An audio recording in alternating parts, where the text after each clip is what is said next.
Image GizmodoBattery Life, the archnemesis of every smartphone user. You've probably already realized that binging sessions on Netflix or afternoons on mobile Minecraft aren't particularly kind to your remaining battery level, but there are more draws on your phone's juice than you might think. Here's everything to watch out. Spotty signal. If your phone can't get a good lock on a cell network or Wi-Fi network, it has to work harder and use up more battery life to maintain a signal, so that you can stay connected. This is the case with both areas of weak signal and congested areas, such as if there are 15 friends and relatives trying to get on your home network. Aside from maybe moving to a part of the country with better LTE signal, or perhaps booting everyone else off your home Wi-Fi, there's not a huge amount you can do about this. The best option is to put your phone in airplane mode when you know you're going to get a spotty signal. It's not a perfect fix, but you can usually still connect to Wi-Fi provided it's not crowded with other users, so you're not completely cut off. Extreme temperature. signalIf GizmodoLithium-ion batteries don't like getting too hot or too cold. One of the reasons why a phone that overheats when charging is a red flag, so try and keep your devices away from a cold window ledge at the confines of a sealed car on a hot summer's day. In the worst cases, your phone will just shut down and stop working, never mind reduced battery life. While the effects of cold temperatures on your battery should only be temporary, regularly overheating your phone can cause a permanent drop in battery performance. Because the chemicals inside your phone's battery are sensitive to temperature changes, it affects the energy available to your phone, which means you need to recharge more often. Location tracking. As you'll know if you've ever used Strava or something like it, location tracking makes your phone work harder and uses up more battery accordingly.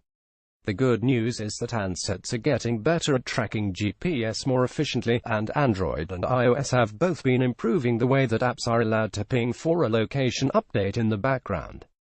Despite those improvements, it's still an issue, so disabling location tracking or restricting the number of apps that can use it is one way of clawing back some battery life. Head to Settings, Security, Location and App-level permissions on Android, or Settings, Privacy and Location Services on iOS to make changes on an app-by-app basis. Repeated charge and image. Gizmodo. This is another area where modern handsets are much better than phones of yesteryear, when it was best to drain a phone as much as possible between charges.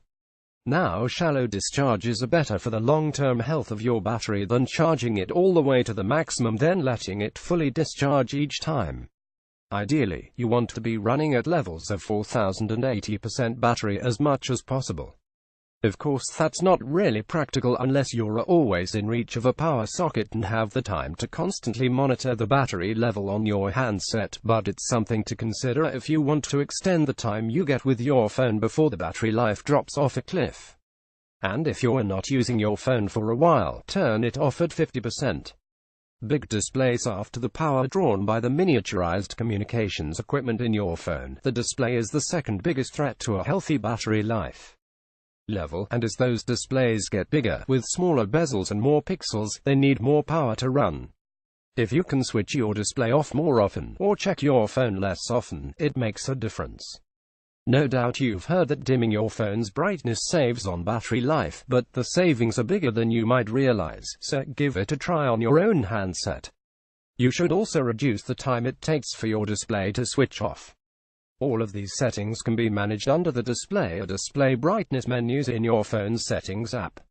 Loud audio. Image Sam Rutherford. Gizmodo. This one is either going to be obvious to you or something you've never even considered. Louder audio pulls more power from your phone's battery, though the differences aren't usually huge depending on the draw of your handset's speakers. Hitting the mute button or investing in a pair of headphones is another way to extend your phone's battery life. It's not just music apps you need to think about either when it comes to audio. There's the sound that goes along the stuff you watch on Netflix and YouTube, and all those auto-playing videos that pop up in Facebook, Snapchat, and Instagram. Across all your apps, or audio playback is one of the key battery draining usage types that iOS looks for. App use. Finally, you probably don't need us to tell you that your apps are hitting your battery life as soon as you open them.